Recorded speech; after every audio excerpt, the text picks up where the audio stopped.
Samo jedna čaša ovoga pretvara i uvenule biljke u džunglu. Nemojte bacati novac na skupa gnojiva dok ne isprobate ovaj nevjerovatan trik. Treba će vam samo nekoliko lako dostupnih sastojaka i 2 minute vašeg vremena. Ako pogodite prvi sastojak, imate oko sokolovo. Za početak ide nešto što sigurno već imate u kuhinji.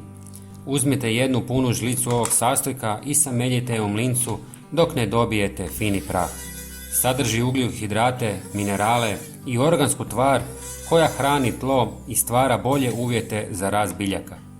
Istresite sve u pola litre vruće vode. Sada dolazi sastojak koji posebno vole biljke koje stvaraju puno plodova. Uzmite nekoliko komadića kore banane, narežite ih na manje dijelove i ubacite u smjesu. Kora banane poznata je po sadržaju kalija, minerala koji je važan za cvjetanje i razvoj plodova.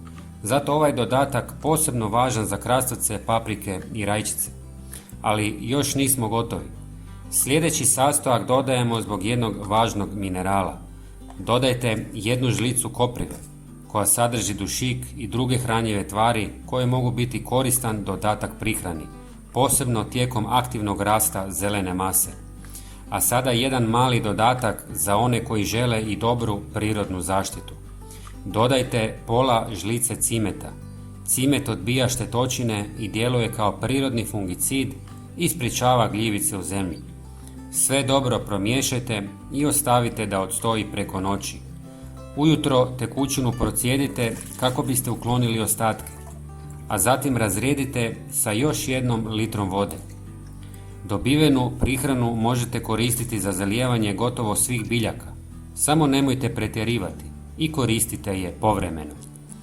A jeste li pogodili prvi sastojak? Napišite mi u komentarima.